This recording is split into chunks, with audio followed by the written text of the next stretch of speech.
And we're gonna be reacting to some scary stuff, so let's get it. Alright, let's get it. Yo, this is scary. Let's see this. Yo, I'm ready and everything. I'm gonna get my blanket and everything. Like, yeah, I'm scared. What is this? Nah. Wow, sword. Alright, gang.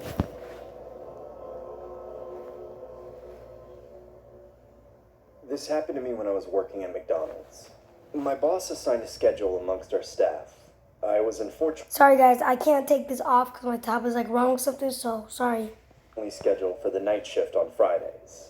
I didn't usually mind as we didn't get a whole lot of business around this time of night. My boss was pretty laid back and didn't mind if I went on my phone during business hours, so long as I got all my work done. I remember dozing off repeatedly due to the fact that I wasn't fully acclimated with the night shift hours. Psst.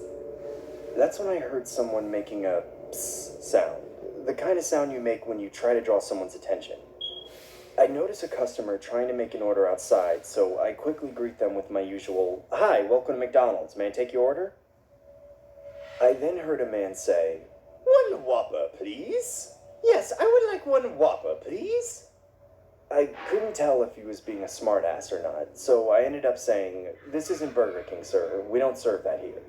I heard him chuckling profusely after I said that.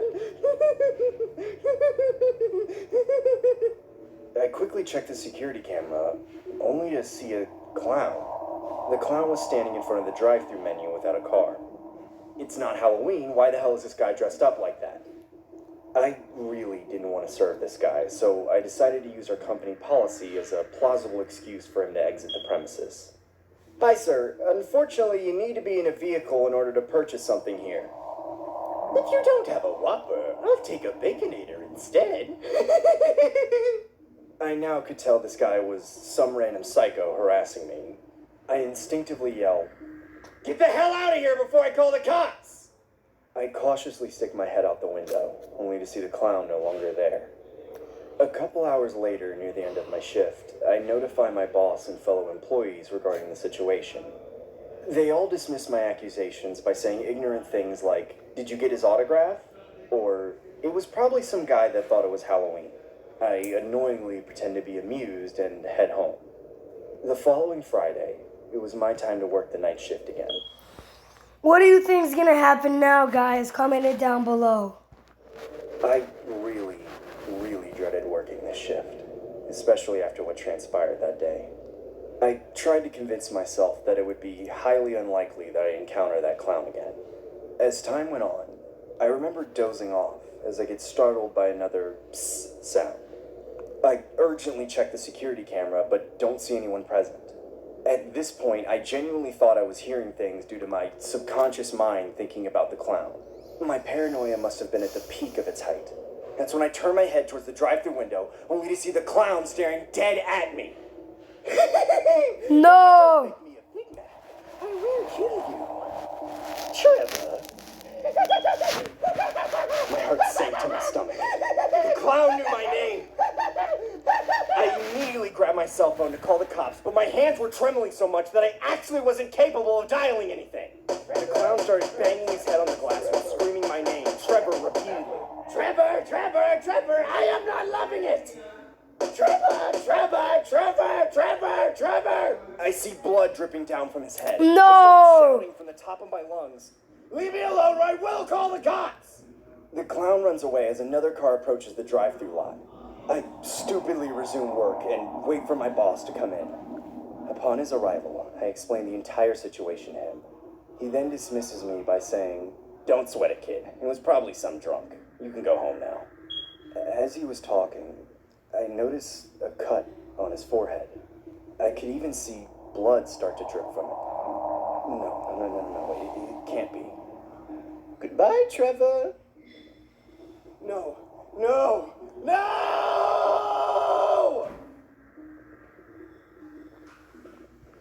Now that was scary. Alright, let's go to the other video. Let's get it. Alright, guys. Don't skip it. That clown one. I am not one to have a great memory. Yeah. Most things from my childhood I tend to forget, but this little event I could never forget. So it starts off in Texas at a relative's farm at least 14 years back during the summer. My family and I were starting to move, and since my brother and I were kind of small and not exactly helpful with moving stuff like furniture, we had to stay with our aunt, who was my dad's sister, and my uncle, who recently married my aunt and their son. I was around 6 years old and my cousin was 12, and my brother was 14. The three of us used to help out with many of the animals that were at the farms to waste time. But whenever our aunts and uncles say they didn't need our help, we would run off and do our own thing, which in other words meant going out with our slingshots. This one day our uncle told us that we could stay out as late as we wanted, so this meant we didn't have to come back before sundown like we usually did. The three of us, my cousin, my brother, and I, decided that we were going to go out as far as we possibly could from that farm and practice with our flimsy slingshots. Looking back at this, it's kind of funny how the three of us thought we could get anything and everything with a rickety slingshot. After a couple of hours of not finding anything and being at least a mile or two from the farm, we decided to go back. On the way back, we saw what we all thought was a coyote on the way back near the chicken pen. Seeing that it would take a long time to grab our uncle. Are you sure that's a coyote? That looks like a wolf. Comment down below if you think that's a wolf. The three of us with our flimsy slingshots tried to take care of it. Big mistake. The coyote turned around and started to slowly walk at us. No. The closer it got, the bigger it seemed to get, and soon I realized that it was not a coyote, but some sort of creature with some long wire-like hair, red all over its face. It was out of nowhere. My brother dropped his slingshot, grabbed me, and started bolting towards the house with our cousin following behind, screaming at us to run. I can't remember how long it took us to actually make it inside that house, but I was so happy to make it inside. Whatever that thing was, it stayed outside watching us. It wasn't until our aunt saw it outside did it leave. My aunt thought it was just a coyote, but my cousin was sure it was a skinwalker. Our uncle sided with him on whatever it was. My uncle was a Navajo and didn't joke about this stuff, but my brother, my aunt, and I weren't. My cousin, who grew up learning about these legends, kept telling him that it was a skinwalker until he was bawling his eyes out. Our uncle decided to believe him and fortify that house the best he could that night. The next day, we went outside and found all the chickens torn apart outside of their pens. My parents came that same day to pick up my brother and I, mainly because our uncle was calling them frantically and they worried about our safety.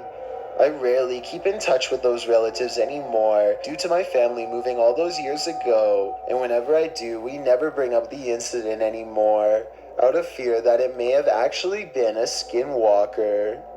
Number 12. When I was 20 years old and my brother was 15, our parents were out of town. My brother had some friends over. Yo, they look like monsters. I walked out the door to pick up food. I overheard them talking about the supernatural. What I didn't know was one of them had brought over a spirit board.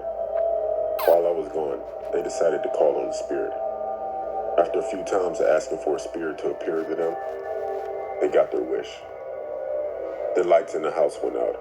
A low, eerie laugh consumed the whole house, and not one of the 7 could move. They all say they could see a shadow circling the table, but the light from the neighbor's house was dense. All of them knew they should run, yet they couldn't even move a finger. No one could speak, scream, or cry. As I pulled into the driveway, the 7 teenagers came running out of the house screaming and crying. They reached me quickly, but as they were running to me, I saw the blinds in the living room pull apart in the middle aggressively. Before I could process what I had seen, all of them were trying to tell me what had just happened. The front door suddenly slammed, knocking the already torn blind to the floor. Although you'd think that it would be the end of the story, but it's not. Someone still had to go back in the house, or at least lock the door. The 17s weren't an option, and I was the only adult in sight. I had my brother go with me since this is partly his fault. We walked to the front door slowly, but both of us were breathing hard and I could hear my heart pounding in my ears. As I put my fingers on the handle of the door, I thought Band-Aid.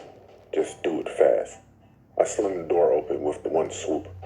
The smell was unimaginable, and it hit us like a slap in the face. The odor was a mixture of flowers and something rotten. It took us a moment to overcome the horrific smell. Before entering the house, I tried to turn on the lights by the door. The outside light and the hall light turned on right away. I shouldn't have been surprised to see that the house was in shambles. If I hadn't seen the blind rip open, or see the door slam on its own, I would have thought my brother had entertained a wild party. As we entered the house, I began telling the entity in a loud, demanding voice, "Leave this home. You are not welcome here." As I spoke, I walked to where the spirit board was on the floor. When I picked up the board, I said, "This conversation is ended. Goodbye." The front door slammed on its own again, but the odor was gone. We cleaned up, and honestly, we never told my parents. Number 11. I was dating this one girl, a long-distance relationship. She lived in Washington. Alright. That's it for the video. Share and comment. Yo. See you next time, guys. Peace.